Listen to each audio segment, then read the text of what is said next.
Three. Hey, welcome back to another Epidose of these crazy fools that just keep eating meat.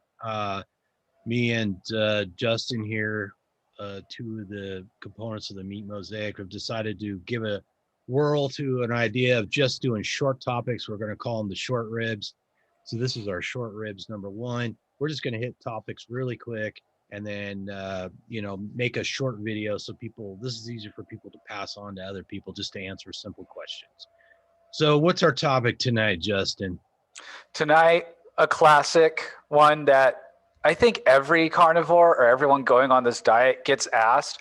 What about scurvy? Aren't you going to get scurvy? Aren't you going to lose your teeth? What about your vitamin C? Never fails. Right. Yeah, the scurvy thing comes up all the time. So the short answer is, of course, no. You don't get scurvy. In fact, if you read the old-timey stories about explorers and stuff like that, they knew full well back then that if you ate fresh meat, you didn't get scurvy. If you did get scurvy because you weren't eating fresh meat, the best way to get rid of scurvy was to eat fresh meat. And the reason why they brought citrus along was because it kept. It was one more thing that they could, put a barrel of limes or whatever on board, and then they'd add the juice to ale or whatever the hell else they were drinking. So, yep, you're not going to get scurvy.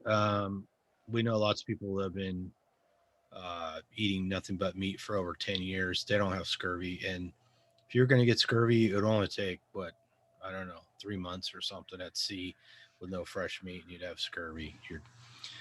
So anyways, that's it all has to do with the collagen production and all that. But that's it. No, you don't get scurvy on a carnivore diet.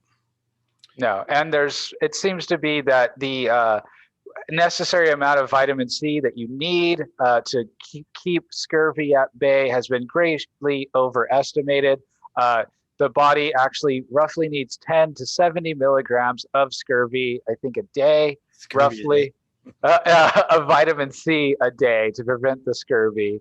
And your typical, as long as you're eating meat, you will get at least 10 milligrams of vitamin C. If you feel like, or you're worried, you can throw in a chunk of liver. An ounce of liver, I think, has like 70 milligrams of vitamin C or something like that. But me and Tom are of the you don't need organs crowd, but that'll be for another short rib. Yeah, maybe if you're already really deficient in vitamin C, maybe you need some organs or something, or if you got some problem absorbing it or something. But otherwise, yeah, it seems like people do fine on mostly muscle meat. So nothing wrong with eating organs if you like them, but don't force yourself if they make you gag. So, and you don't need to spend that $80 a bottle for them organ pills either. If you love it, you really feel like it helps you, go ahead. But yeah, well, if you look it up, it may say that red meat does not contain vitamin C, and that's because in the early days when they were evaluating the vitamin mineral content of food, it was just assumed that red meat did not have vitamin C in it, so they didn't even test it in the beginning. But now the new data clearly shows that it does, and it has a sufficient amount. And one of the reasons why we do have to ingest some vitamin C is because our bodies don't make it. Us and just a handful of other animals stopped producing vitamin C a long time ago, and it's widely believed because our demand for it was very low, and what little we did need we got from our food. So in a nutshell, there you have it. You don't have to worry about scurvy on a carnivore diet. Any closing statements? Yeah, so long as you don't mix your meat with carbs.